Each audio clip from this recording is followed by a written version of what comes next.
अस्सलाम वालेकुम, this is your host. आज हम पढ़ेंगे टेंस के बाकी रूल्स को। कल हमने देखे थे टेंस के पहला रूल हमने देखा था प्रेजेंट इंडेफिनिट का और दूसरा हमने देखा था प्रेजेंट कंटिन्यूस का। आज हम देखेंगे प्रेजेंट परफेक्ट को और प्रेजेंट परफेक्ट कंटिन्यूस को, और उसके बाद हम देखेंगे पास्ट इंडेफिनिट को। हम आज ये 3 रूल कवर करेंगे और इंशाल्लाह हम नेक्स्ट वीडियो में टेंसेस को कवर कर लेंगे सारे इंशाल्लाह। उसके बाद हम चलेंगे वॉइसेस की तरफ और नरेशंस की तरफ। जो टेंसेस हैं इनमें मैं आपको एक चीज़ बताती चलूँ, present perfect tense, past indefinite tense, past perfect tense और फ्यूचर परफेक्ट टेंस। ये 4 टेंसेस बहुत इंपॉर्टेंट है, इनको आप लास्ट में गो थ्रू करें क्योंकि इनमें से हमेशा पेपर बनता ही बनता है, पीएससी में भी और बीपीएससी के भी पेपर्स में भी, और कम्पिटिटिव लेवल पे भी इनमें से पेपर बनते ही बनते हैं। अब एमसीक्यूज लास्ट में आते हैं। ठीक हो गया, तो चले हम चलते हैं हमारी वीडियो की तरफ। सबसे पहले आ जाता है हमारा प्रेजेंट परफेक्ट टेंस। इसको हम देख लेते हैं। जब हम पॉजिटिव सेंटेंस बनाते हैं उसमें इसका सेंटेंस स्ट्रक्चर होता है कि सबसे पहले हमने सब्जेक्ट हमारा आता है, उसके बाद हमारा आता है हेल्पिंग वर्ब हैज़ या हैव अकॉर्डिंग टू सब्जेक्ट। अगर सब्जेक्ट ही, शी, इट या सिंगुलर नेम होगा तो हैज़ आएगा। अगर कोई प्लूरल नेम होगा या आई, वी, यू, दे आएगा तो फिर उसके साथ हैव आएगा, और थर्ड फॉर्म ऑफ वर्ब आएगी और ऑब्जेक्ट आएगा। शी हैज़ ईटन फूड, यह जाती है हमारी पहली एग्जांपल है इसके लिए। शी हैज़ ईटन फूड, ही जो है ही हैज़ ईटन फूड, ही जो है हमारा सब्जेक्ट आ जाता है। हैज़ हेल्पिंग वर्ब, क्योंकि सब्जेक्ट जो है हमारा सिंगुलर है इस वजह से इसके साथ हैज़ आएगा और साथ में आ जाता है थर्ड फॉर्म ऑफ वर्ब और ऑब्जेक्ट आ जाता है। इस तरह हमारा नेगेटिव सेंटेंस देख लेते हैं। Subject helping verb, helping verb में नेगेटिव के साथ हैज़ और हैव के साथ नॉट का इजाफा होता है, और उसके बाद थर्ड वर्ब आ जाती है और ऑब्जेक्ट आ जाता है। He has not eaten food, has के फ़ौरन बाद हम नॉट को अप्लाई करते हैं। ठीक हो गया। उसके बाद आ जाता है हमारा for interrogative sentences. Helping verb आ जाता है सबसे पहले इंटेरोगेटिव सेंटेंसेस में, उसके बाद आ जाता है सब्जेक्ट, उसके बाद आ जाता है थर्ड वर्ब और उसके बाद आ जाता है object. Has he eaten food, क्या उसने खाना खा लिया या उसने खाना खाया। उसके बाद आ जाते हैं हमारे प्रेजेंट परफेक्ट को लेकर रूल्स। जो प्रेजेंट परफेक्ट को लेकर रूल्स हैं ये वाले, ये बहुत इंपॉर्टेंट है, इनको लाजमी आप देख लीजिएगा। जस्ट, जस्ट नाउ, रिसेंटली और ऑलरेडी, ये जो 4 हमारे कीवर्ड्स हैं इनके साथ हम हमेशा प्रेजेंट परफेक्ट का यूज करते हैं। He has just eaten the food, ठीक हो गया। ही ऑलवेज स्पीक्स ट्रूथ, जो है ना हमारी ये हैबिट शो करने के लिए जो हम यूज करते हैं वो हम करते हैं प्रेजेंट इनडेफिनिट का। ये हमने कल भी पढ़ा था।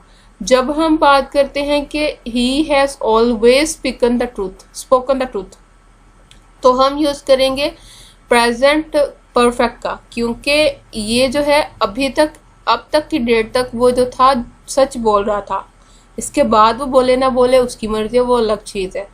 पहले हम बात कर रहे थे हैबिट की, कि इसकी हैबिट है कि वो सच ही बोलता है। ठीक हो गया। उसके बाद आ जाते हैं एक्सेप्शनल केस में, हम देख लेते हैं सिंस और फॉर का। सिंस और फॉर का हम हमेशा यूज करते हैं प्रेजेंट परफेक्ट कंटिन्यूअस में, पास्ट परफेक्ट कंटिन्यूअस में, फ्यूचर परफेक्ट कंटिन्यूअस में।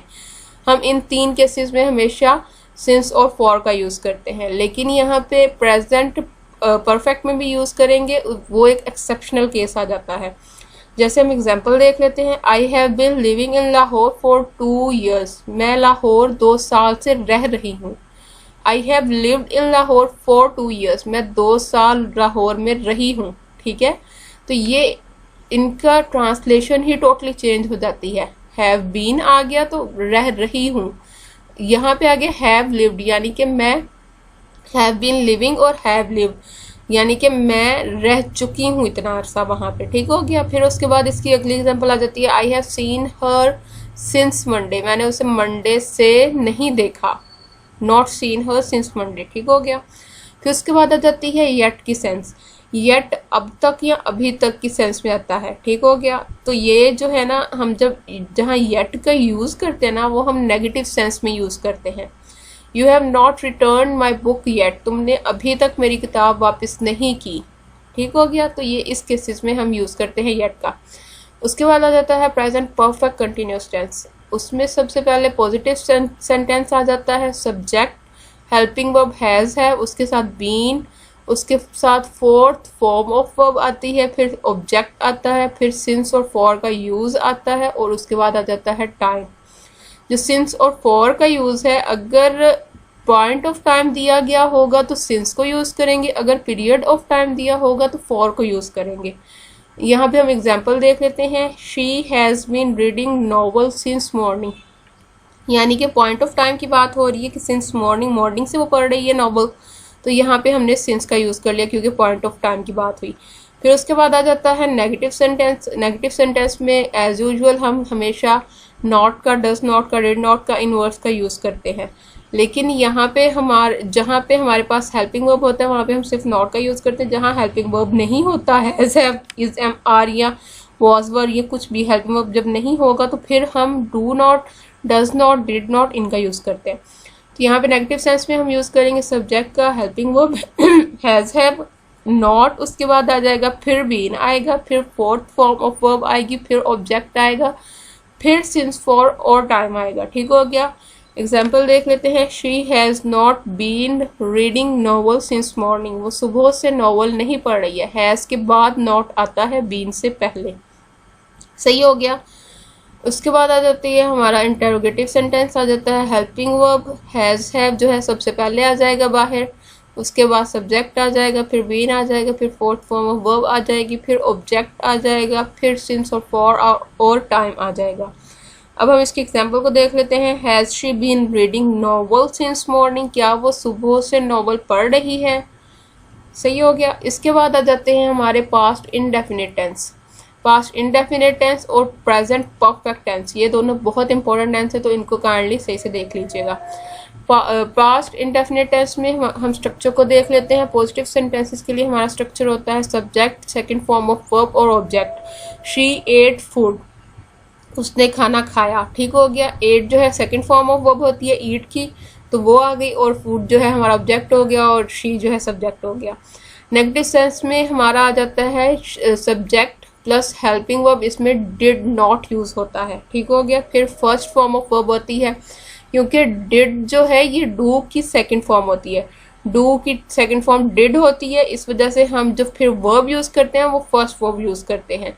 जो पॉजिटिव सेंटेंसेस होते हैं उनमें नेगेटिव, उसमें second form of verb use होती है। ठीक हो गया। और इसके बाद आ जाता है object. She did not eat food, उसने खाना नहीं खाया।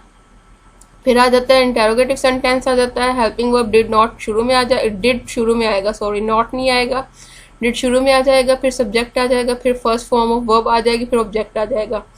डिड शी ईट फूड, क्या उसने खाना खाया।